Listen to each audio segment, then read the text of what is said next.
வணக்கம் நண்பர்களே. இன்னைக்கு நாம பார்க்க போற விஷயம் நம்ம தினசரி எனர்ஜியையே முழுசா மாத்தக்கூடிய ஒரு அற்புதமான பாரம்பரிய சித்த யோக பயிற்சி. டாக்டர் சதீஷ்குமார் அவங்க பரிந்துரைக்கும் நாடி சுத்தி பிராணாயாமம் பத்தி தான் நாம விளக்கமா பார்க்க போறோம். நம்ம மூச்சு காற்ற வச்சு உடலை எப்படி சீர் செய்யலாம்னு தெரிஞ்சுக்கலாம் வாங்க.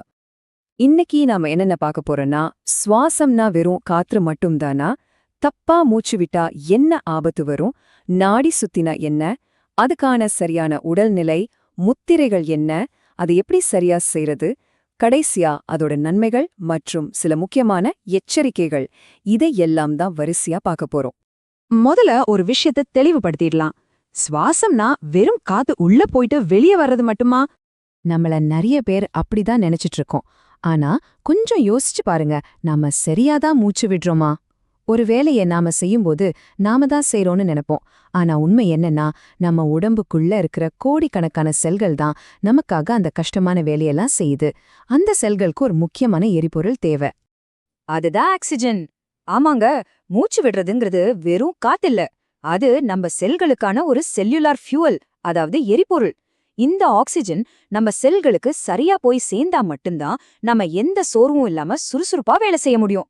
நம்ம உடம்போட இந்த ஆக்சிஜன் டெலிவரி சிஸ்டம் எப்படி வேலை செய்யுதுங்கிறத பொறுத்துதான் நம்ம அன்னைக்கு முழுக்க எனர்ஜியா இருக்க போறோமா இல்ல டயர்டா ஃபீல் பண்ண போறோமாங்கிறதே முடிவாகுது.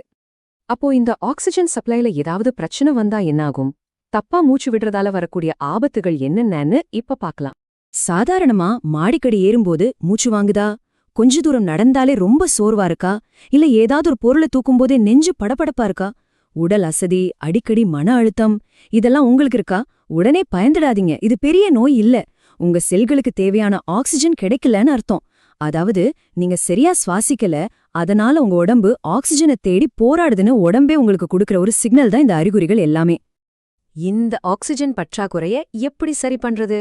இதுக்கு தான் பழமையான சித்த யோக மருத்துவ முறை நமக்கு ஒரு சூப்பரான தீர்வு கொடுக்குது.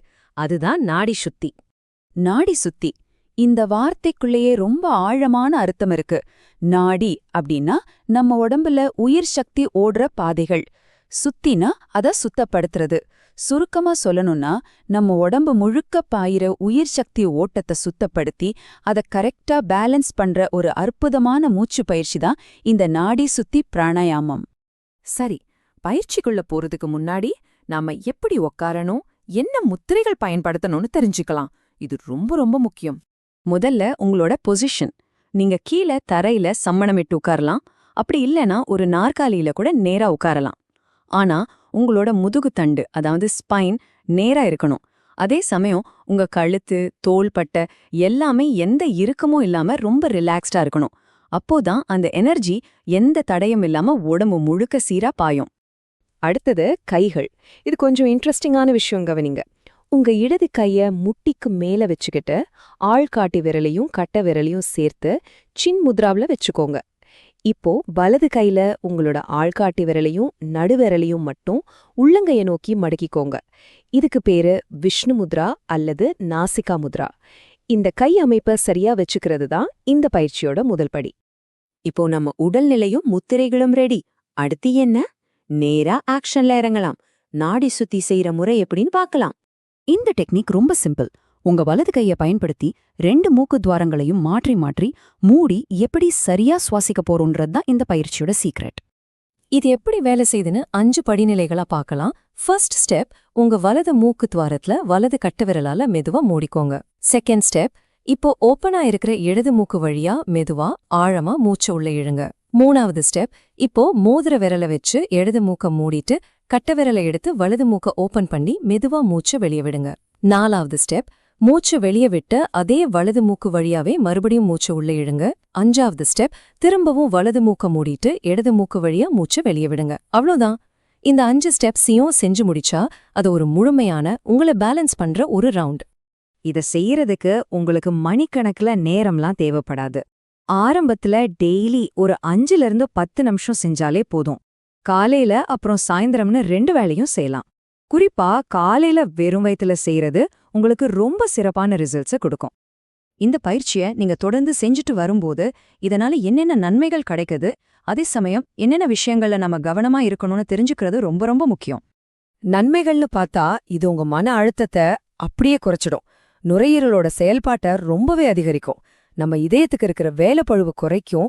முக்கியமா எந்த வேலையிலயும் உங்க ஃபோக்கஸ் அதிகமாக்கும். சுருக்கமா சொல்லணும்னா உடம்புக்கும் மனசுக்கும் ஒரு பெரிய அமைதி கிடைக்கும். ஆனா இதுல சில கண்டிஷன்ஸ் இருக்கு. எந்த காரணத்துக்காகவும் மூச்சை ரொம்ப ஃபோர்ஸ் பண்ணி, அதாவது பழமா இழுக்கவோ விடவோ கூடாது. ரொம்ப சாஃப்டா அமைதியா மட்டும்தான் செய்யணும். ஒருவேளை செய்யும்போது கொஞ்சம் மயக்கமா ஃபீல் பண்ணீங்கன்னா உடனே நிறுத்திடணும். இந்த சின்ன சின்ன எச்சரிக்கைகளை ஃபாலோ பண்ணா மட்டும்தான் இதோட பலன்கள் நமக்கு முழுமையா வந்து சேரும். கடைசியா டாக்டர் சதீஷ்குமார் சொன்ன ஒரு ஆழமான கருத்தோட நான் இதை முடிக்கிறேன். நம்ம சித்த யோக மருத்துவ முறைகள் வெறும் பழமையான நம்பிக்கைகள் கிடையாதுங்க. அது அறிவியல் அடிப்படையில நம்ம உடம்ப வேர்லேந்து சீர் செய்யற ஒரு அற்புதம். இப்போ நான் உங்ககிட்ட ஒரு கேள்வி கேட்கிறேன். உங்க உடம்ப எந்த மருந்து மாத்திரையும் இல்லாம வெறும் மூச்சு காற்றை எதிர்த்து அறிவியல் பூர்வமா குணப்படுத்த தினமும் உங்களுக்காக ஒரு 5 நிமிஷத்தை ஒதுக்குவீங்களா? சிந்திச்சு பாருங்க. தினமும் இதை பழகுங்க. உங்க உடம்பும் மனசும் மாறுறத நீங்களே கண்டிப்பா உணர்வீங்க.